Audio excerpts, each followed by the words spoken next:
Louis Vuitton. It's hard to find the people who don't know about this. Guys, they rule the fashion industry across the world.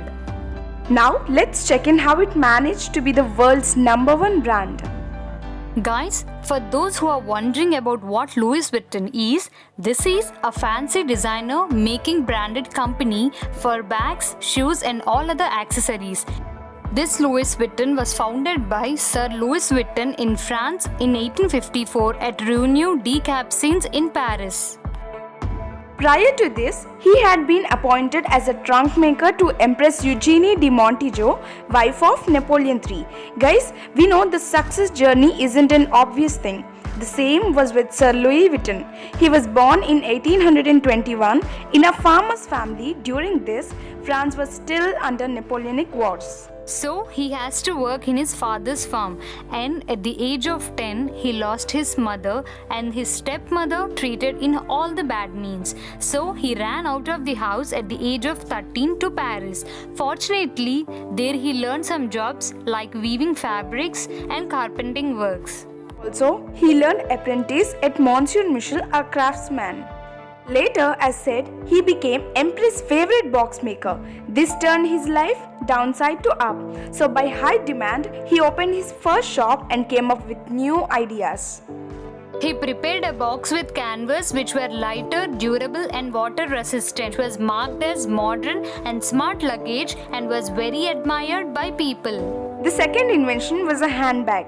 Though at first people were not so embraced by this, but this idea took off and was a huge success. But not as soon he failed his business because a war erupted and made Louis homeless for the second time. And due to Franco-Prussian War, they were forced to leave the home and workshop in Asnières, which is outside Paris, and were headed to city.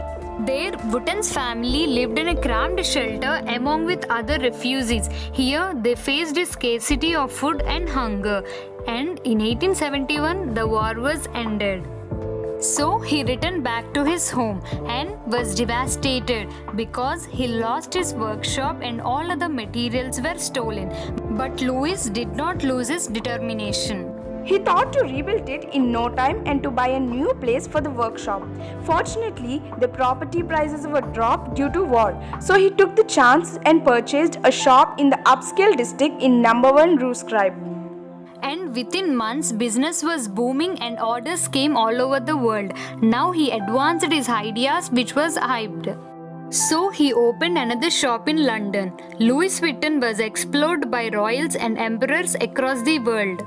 He released his catalogue in 1892. It's an idea to get orders easily. But in the same time, as life isn't a clear path, the Louis Vuitton was dead at the age of 72. And guys, the cause of death is still unknown. Now, Louis Vuitton's son, George Vuitton, took the business and he realized that company needs an international sales network. So, with the US General Postmaster John Wanamaker, he set up store in US and firstly invented the price tag. Then George designed a monogram in his father's memory, which is LNV, and at a blink the business was risen. But soon he was died. So his son Gaston Vuitton took the business. But this isn't a lucky start. The Second World War broke and the contracts were cancelled. Soon, the Louis Vuitton factories were closed, but later they managed to rebuild it, and Vuitton's future generations, Henri Vuitton, Jacques Vuitton and Claudie Vuitton, rebuilt the Vuitton's empire with their relative Henri Racamayer. They shifted Louis Vuitton from wholesale to retail, and within 6 years the sales soared from $20 million to $260 million. With a lot of fluctuations, yet it succeeded and merged with Moet Hennessy, now LVMH, and this is booming with many designers.